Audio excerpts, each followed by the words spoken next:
அன்பு மாணவ செல்வங்கள் அனைவருக்கும் வணக்கம். தொடர்ச்சியாக 2ஆம் நிலை காவலர் தேர்வில் கேட்கக்கூடிய மிக முக்கியமான பொதுஅறிவு வினாக்கள் தான் நம்ம பார்த்துட்ருக்கோம்.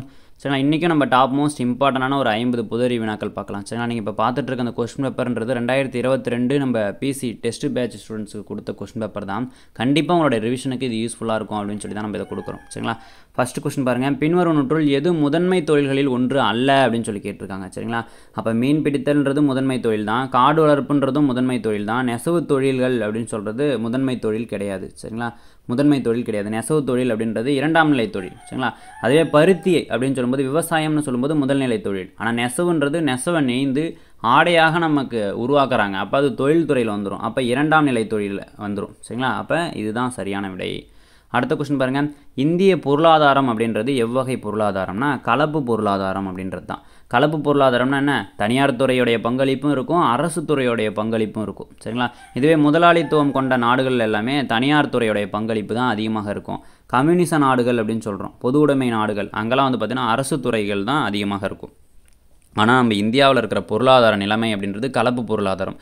தனியார் துறையும் இருக்கும், அரசு துறையும் இருக்கும். இப்போ பஸ் வந்து பார்த்திங்கன்னா ப்ரைவேட் பஸ்ஸும் இருக்கும், கவர்மெண்ட் பஸ்ஸுமே இருக்கும், பார்த்துருப்பீங்க. சரிங்களா, இப்போ ரயில்வே கூட தனியார் ரயில் கூட ஒன்று விட்ருக்காங்க. சரிங்களா, அந்த மாதிரி வந்து பார்த்திங்கன்னா நம்ம இந்தியா அப்படின்றது கலப்பு பொருளாதார நாடு. அடுத்த கொஸ்டின் பாருங்கள். பொறியியல் மற்றும் கட்டுமானத்துறை எந்த துறையின் கீழ் வரும் அப்படின்னு சொல்லி கேட்டிருக்காங்க. 2ஆம் நிலை துறையில் வந்துடும். சரிங்களா, அடுத்த கொஸ்டின். நம் நாட்டின் மொத்த உள்நாட்டு உற்பத்தியில் பெரும் பங்கு வகிப்பது எது அப்படின்னு சொல்லி கேட்டிருக்காங்க. சேவைத்துறை அப்படின்றது தான். அதாவது ஜிடிபியில் அதிகமான பங்களிப்புன்றது இந்த சேவைத்துறையிலிருந்து தான் வருது. சரிங்களா, கிட்டத்தட்ட 54% அப்படின்னு நம்ம சொல்லலாம். அடுத்த கொஸ்டின் பாருங்கள். வெல்த் ஆஃப் நேஷன் என்ற புத்தகத்தின் ஆசிரியர் யார் அப்படின்னு சொல்லி கேட்டிருக்காங்க. ஆடம் ஸ்மித் அப்படின்றவர் தான். வெல்த் ஆஃப் நேஷன் என்னது? நாடுகளின் செல்வம் அப்படின்ற புத்தகத்தின் ஆசிரியர். இவரை தான் நம்ம வந்து பொருளாதாரத்தின் தந்தைன்னு சொல்கிறோம். இதுவே ஜேஎம் கீன்ஸ் அப்படின்றவர் தான் நவீன பொருளாதாரத்தின் தந்தை அப்படின்னு நம்ம சொல்கிறோம். அடுத்த கொஸ்டின். மூலதனம் என்ற நூலின் ஆசிரியர் யார் அப்படின்னு சொல்லி கேட்டிருக்காங்க. காரல் மார்க்ஸ் அப்படின்றவர் தான். சரிங்களா, பொருளாதாரத்திலேருந்து உங்களுக்கு கொஸ்டின்ஸ் வந்து கேட்குறாங்க. ரொம்ப எளிமையாக தான் இருக்கும். கடந்த ஆண்டுகளில் இந்த மாதிரி கொஸ்டின்ஸ் தான் உங்களுக்கு கேட்டிருக்காங்க. சரிங்களா, அதனால் இந்த மாதிரியே படிச்சுக்கங்க. அடுத்த கொஸ்டின். கலப்பு பொருளாதாரத்தை இந்தியாவில் அறிமுகம் செய்தவர் யார் அப்படின்னு சொல்லி கேட்டிருக்காங்க. ஜவஹர்லால் நேரு தான் கலப்பு பொருளாதாரத்தை இந்தியாவில் அறிமுகம் செய்தார். சரிங்களா, அடுத்த கொஸ்டின். கலப்பு பொருளாதாரம்னா என்னன்னு சொல்லி கேட்டிருக்காங்க பாருங்கள். தனியார் துறை மட்டும் காணப்படுவது, பொதுத்துறை மட்டும் காணப்படுவது, இரண்டும் சரி எதுவும் இல்லைன்னு சொல்லியிருக்காங்க. இதில் சரியான விடை இரண்டும். பொதுத்துறையும் இருக்கும், தனியார் துறையும் இருக்கும். அடுத்த கொஸ்டின். ஜிடிபினா என்ன அப்படின்னு சொல்லி கேட்டிருக்காங்க. மொத்த உள்நாட்டு உற்பத்தியை தான் நம்ம ஜிடிபின்னு சொல்கிறோம். இதுவே மொத்த நாட்டு உற்பத்தியை ஜிஎன்பி அப்படின்னு சொல்லுவோம். சரிங்களா, அடுத்த கொஸ்டின். இந்திய நாட்டு வருமானத்தில் விவசாயத்துறையுடைய பங்களிப்பு எவ்வளவு ஜிடிபியில் அப்படின்னு சொல்லி கேட்குறாங்க. 15.87% அப்படின்றது தான் உங்களுக்கு விவசாயத்துறையுடைய பங்களிப்பு. தொழில்துறையுடைய பங்களிப்புன்றது கிட்டத்தட்ட 29.5%. சரிங்களா, இதுவே சேவைத்துறையுடைய பங்களிப்புன்றது 54.40%. சரிங்களா, இதெல்லாம் ரொம்ப முக்கியமான கொஸ்டின்ஸ் இப்போ உங்களுக்கு. அடுத்த கொஸ்டின் பாருங்களேன். இது வரைக்கும் எத்தனை 5 ஆண்டு திட்டங்கள் உருவாக்கப்பட்டுள்ளன அப்படின்னா 12 5ஆண்டு திட்டங்கள் உருவாக்கப்பட்டுள்ளது. சரிங்களா, அடுத்த கொஸ்டின். இங்கிலாந்தில் நடைமுறையில் இருக்கக்கூடிய பணத்தின் பெயர் என்ன? பவுண்டு அப்படின்றது தான். இங்கிலாந்துடைய பணத்தின் பெயர் என்ன? பவுண்டு. அடுத்தது பாருங்கள். ரூபாய் பணமுறையை காணப்படும் நாடுகள். ரூபாய் பணமுறை காணப்படக்கூடிய நாடுகள் எது அப்படின்னா இந்தியாவில் இருக்குது, பாகிஸ்தானில் இருக்குது, இலங்கையில் இருக்குது. சரிங்களா, அப்போ அனைத்தும் அப்படின்றது தான் சரியான விடை. அடுத்த கொஸ்டின். இறுதி 5ஆண்டு திட்டம் செயல்படுத்தப்பட்ட காலம். சரிங்களா, அப்போ 2012 போது இதை அடிக்கூடாது எல்லோரும். 2012 2017 வரைக்கும் இந்த 5ஆண்டு திட்டத்தை வந்து போட்டிருப்பாங்க. ஆனால் இடையிலேயே இது கலைக்கப்பட்டிருக்கும். சரிங்களா, பிஜேபி ஜெயிச்சதுக்கப்புறம் 2014 இதை வந்து நீக்கியிருப்பாங்க.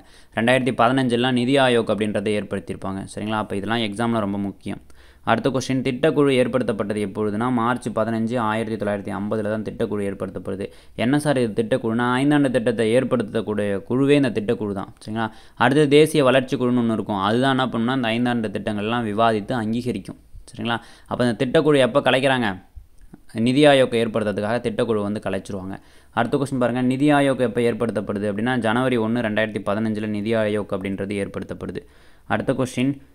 தேசிய வளர்ச்சி குழு ஏற்படுத்தப்பட்டது 1951 ஆகஸ்ட் 6. சரிங்களா, அடுத்த கொஸ்டின் பாருங்களேன். நிதி ஆயோக்குடைய முதல் தலைவர் யார் அப்படின்னு சொல்லி கேட்டிருக்காங்க.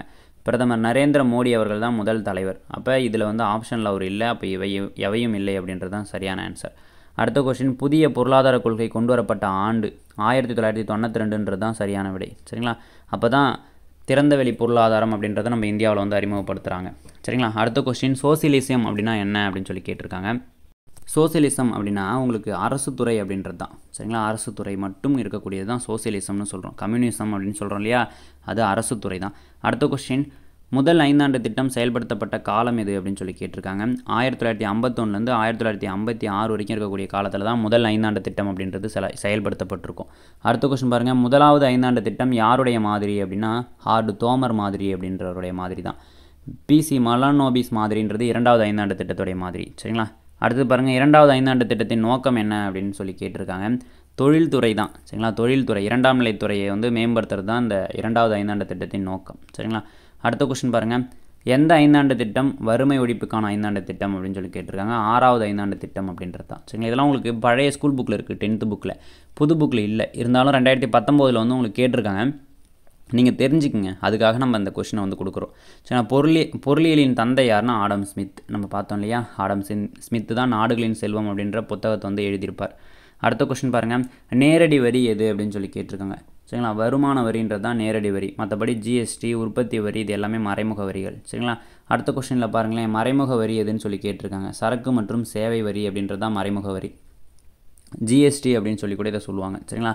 அடுத்தது பாருங்கள், ஜிஎஸ்டி நடைமுறைக்கு வந்த நாள் எதுன்னு சொல்லி கேட்டிருக்காங்க. ஜூலை 1, 2017 தான் ஜிஎஸ்டி நடைமுறைக்கு வருது. சரிங்களா? 2016 பண மதிப்பிழப்பு செய்வாங்க. இதெல்லாம் நீங்கள் தெரிஞ்சு வச்சுக்கணும். அடுத்த கொஸ்டின் பாருங்களேன், பின்வரும் நூற்றுள் மகாரத்ன நிறுவனம் எது அப்படின்னு சொல்லி கேட்டிருக்காங்க. சரிங்களா? தேசிய அலுமினிய நிறுவனம் அப்படின்றது தான் நம்ம மகாரத்ன நிறுவனம் அப்படின்னு சொல்லலாம். அடுத்த கொஸ்டின் பாருங்கள், 100 நாள் வேலைவாய்ப்பு திட்டம் நடைமுறைக்கு வந்த ஆண்டு எது அப்படின்னா 2006 தான் நடைமுறைக்கு வரும். 2005 கொண்டு வந்திருப்பாங்க, 2006 நடைமுறைக்கு வரும். அடுத்த கொஸ்டின், முதல் டெல்லி சுல்தான் பற்றிய தகவல்களை கூறும் நூல் எது அப்படின்னு சொல்லி கேட்டிருங்க. தாஜ் உல்மா அசீர் அப்படின்ற நூல் தான் முதல் டெல்லி சுல்தானியத்தை பற்றின தகவல்களை நமக்கு கொடுக்குது. அடுத்த கொஸ்டின், பிருத்திவிராசர் ஆசே என்ற நூலினை இயற்றியவர் யார் அப்படின்னு சொல்லி கேட்டிருக்காங்க. சந்து பார்த்தை அப்படின்றது தான் சரியான விடை. சரிங்களா? இது வந்து 2022 டெஸ்ட் சீரிஸ்க்கான கொஸ்டினே. உங்களுக்கு டைரெக்டாக அந்த கொஸ்டின் வந்து 2022 எக்ஸாமில் வந்து கேட்டிருந்திருப்பாங்க. அடுத்த கொஸ்டின் பாருங்களேன், கீழ்காணும் பாண்டிய அரசர்களுள் களப்பிரர்கள் ஆட்சியை முடித்து வைத்தவர் யார் அப்படின்னு சொல்லி கேட்டிருக்காங்க. கடுங்கோன் அப்படின்றவர் தான். சரிங்களா? அப்போ களப்பிரர்களுடைய ஆட்சியை வந்து தென்பகுதியில் பாண்டிய கடுங்கோன் அப்படின்றவர் முடிச்சு வச்சு பாண்டிய அரசை தோற்றுவிப்பார். வடப்பகுதியில் வந்து சிம்ம விஷ்ணு அப்படின்றவர் களப்பிரர்களை வெற்றி கொண்டு பல்லவ அரச வம்சத்தை வந்து தோற்றுவிப்பார். சரிங்களா? பல்லவர்களுடைய ஆட்சியை வந்து தோற்றுவிப்பார். அடுத்த கொஸ்டின் பாருங்களேன், கீழ்கண்டவற்றுள் எந்த இந்திய பகுதிக்கு மார்கோ போலோ 13ஆம் நூற்றாண்டின் இறுதி பகுதியில் சென்றார் அப்படின்னா பாண்டிய நாட்டுக்கு போயிருப்பார். பாண்டிய நாட்டு துறைமுகம் காயலுக்கு வந்து போயிருப்பார். சரிங்களா? காயல் அப்படின்னு சொல்லும்போது இப்போ இருக்கிற தூத்துக்குடி மாவட்டத்தில் இருக்குது. அடுத்த கொஸ்டின் பாருங்களேன், குதுப் மினார் கட்டுமான பணிகளை நிறைவு செய்தவர் யார் அப்படின்னு சொல்லி கேட்டிருக்காங்க. இல்டுமிஷ் அப்படின்றவர் தான் நிறைவு செஞ்சிருப்பார். குத்புத்தீன் ஐபக் அப்படின்றவர் தான் இதுக்கு அடிக்கல் நாட்டியிருப்பார். இல்டுமிஷ் அப்படின்றவர் தான் இதுக்கு நிறைவு செஞ்சிருப்பார். அடுத்த கொஸ்டின் பாருங்கள், நிலநடுக்கத்தின் ஆற்றல் செறிவினை எதன் மூலம் அளக்கலாம் அப்படின்னு சொல்லி கேட்டிருக்காங்க. சரிங்களா? நிலநடுக்கத்துடைய ஆற்றல் செறிவினை எதன் மூலம் அளக்கலாம் அப்படின்னு சொல்லி கேட்டிருக்காங்க. உங்களுக்கு ரிக்டர் அளவுகோலில் நம்ம வந்து இந்த நிலநடுக்கத்துடைய ஆற்றலை வந்து நம்ம அளவிடலாம். சரிங்களா? நிலநடுக்கத்தினை பதிவு செய்கிறதுக்கு சிஸ்மோகிராஃப் அப்படின்ற இதை வந்து நம்ம பயன்படுத்தலாம். சரிங்களா? நிலநடுக்கத்தை பதிவு செய்கிறதுக்கு. அடுத்த கொஸ்டின் பாருங்களேன், குற்றால நீர்வீழ்ச்சின்றது சிற்றாருக்கு குறுக்கே கட்டப்பட்டுள்ளது. அடுத்த கொஸ்டின், பின் குறிப்பிடப்பட்டவையில் கடல் அலை அரிப்புடன் தொடர்பில்லாதது எது அப்படின்னு சொல்லி கேட்டிருக்காங்க. கடற்கரை அப்படின்றது தான் உங்களுக்கு சரியான விடை. சரிங்களா? அடுத்த கொஸ்டின் பாருங்கள், டேஸ் இனம் ஆசிய அமெரிக்க இனம் அப்படின்னு சொல்கிறாங்க. சரிங்களா? அப்போ மங்கோலியர்கள் அப்படின்றது தான் ஆசிய அமெரிக்க இனம் அப்படின்னு சொல்கிறாங்க. சரிங்களா? அடுத்த கொஸ்டின், சுவிட்சர்லாந்தில் பெண்களுக்கு வாக்குரிமை வழங்கப்பட்ட ஆண்டு எது அப்படின்னு சொல்லி கேட்டிருக்காங்க. 1971 அப்படின்றது தான் சரியான விடை. இதுவே உலகிலேயே முதல்ல பெண்களுக்கு வாக்குரிமையை அளித்த நாடு எது அப்படின்னு சொல்லி கேட்டால் நியூசிலாந்துன்றது தான் சரியான விடை. அடுத்த கொஸ்டின் பாருங்கள், இந்தியாவில் காணப்படும் கட்சி முறை என்ன அப்படின்னா பல கட்சி முறை காணப்படுது இந்தியாவில். அடுத்த கொஸ்டின், அரசியல் கட்சிகளை அங்கீகரிக்கும் அமைப்பு எது அப்படின்னா தேர்தல் ஆணையம் தான் அங்கீகரிக்கிறது. அடுத்த கொஸ்டின் பாருங்கள், முதன்மை காரணிகள் அப்படின்றது நிலம் மற்றும் உழைப்பை தான் நம்ம முதன்மை காரணிகள் அப்படின்னு சொல்கிறோம். அடுத்த கொஸ்டின் பாருங்கள், கிராம குடியிருப்புகள் டேஷுக்கு அருகில் அமைந்துள்ளது அப்படின்னா நீர்நிலைகளுக்கு அருகில் அமைந்திருக்கும் கிராம குடியிருப்புகள். அடுத்த கொஸ்டின், பனியாற்று படிவுகளால் தோற்றுவிக்கப்படும் நிலத்தோற்றத்தை சர்க்குகள் அப்படின்னு நம்ம சொல்கிறோம். சரிங்களா? அடுத்த கொஸ்டின் பாருங்கள், தன்னுடைய தங்க நாணயங்கள் மீது பெண் தெய்வமான லட்சுமியின் உருவத்தை பதித்து தன்னுடைய பெயரையும் வெளியிட்ட அரசர் யார் அப்படின்னு சொல்லி கேட்டிருக்காங்க. முகமது கோரி அப்படின்றவர் தான் இதை வந்து செஞ்சுருப்பார். சரிங்களா? அடுத்த கொஸ்டின் பாருங்கள், 1420 விஜயநகருக்கு வருகை புரிந்த இத்தாலிய பயணி யார் அப்படின்னு சொல்லி கேட்டிருக்காங்க. நிக்கோலோ கேண்டி அப்படின்றவர் தான். சரிங்களா? இபன் பதுதான்றவர் ஒரு மொராக்கோ நாட்டு பயணி. அடுத்த கொஸ்டின் பாருங்கள், டேஸ் தஞ்சாவூரில் புகழ்பெற்ற பிரகதீஸ்வரர் கோயிலை நிர்மாணித்தார் அப்படின்னு சொல்லி கேட்டிருக்காங்க. ராஜராஜ சோழன் தான் வந்து பிரகதீஸ்வரர் கோயிலை வந்து நிர்மாணிச்சிருப்பார் தஞ்சாவூரில். அடுத்த கொஸ்டின் பாண்டிய பேரரசின் அரசு செயலகம் எழுத்து மண்டபம் என அறியப்படுகிறது. சரிங்களா, எழுத்து மண்டபம் அப்படின்னு சொல்லி அறியப்படுது. அடுத்த கொஸ்டின் உலகின் மிக நீண்ட கடற்கரை எதுனா மியாமி கடற்கரை அப்படின்றது தான் சரியான விடை. சரிங்களா, அப்போ இன்றைக்கி நம்ம 50 முக்கியமான பொதுறிவு வினாக்கள் பார்த்தோம். கண்டிப்பான முறையில் இது உங்களுக்கு ரிவிஷனுக்கு ரொம்ப உபயோககரமாக இருந்திருக்கும். தொடர்ச்சியாக படிங்க. எக்ஸாம் நெருங்கிடுச்சு இல்லையா, இந்த நேரத்தில் பயம் இருக்கும். இப்போ நீங்கள் இந்த 50 வினாக்கள் பார்த்துருப்பீங்க. 50க்கு 50மே உங்களுக்கு விடை தெரிஞ்சிருக்கலாம், இல்லைனா 45க்கு கூட விடை தெரிஞ்சிருக்கலாம், 40க்கு விடை தெரிஞ்சிருக்கலாம். இந்த அளவுக்கு உங்களுக்கு ஞாபகத்தில் இருக்குது இல்லை, சிலதுக்கு தானே தெரியல, அதை இந்த நேரத்தில் படிங்க. சரிங்களா, ரிவிஷன் பண்ணுங்கள், உங்கள் மேலே முழு நம்பிக்கை வைங்க, கண்டிப்பாக வந்து வெற்றி அடைஞ்சிடலாம். சரிங்களா, தேங்க்யூப்பா.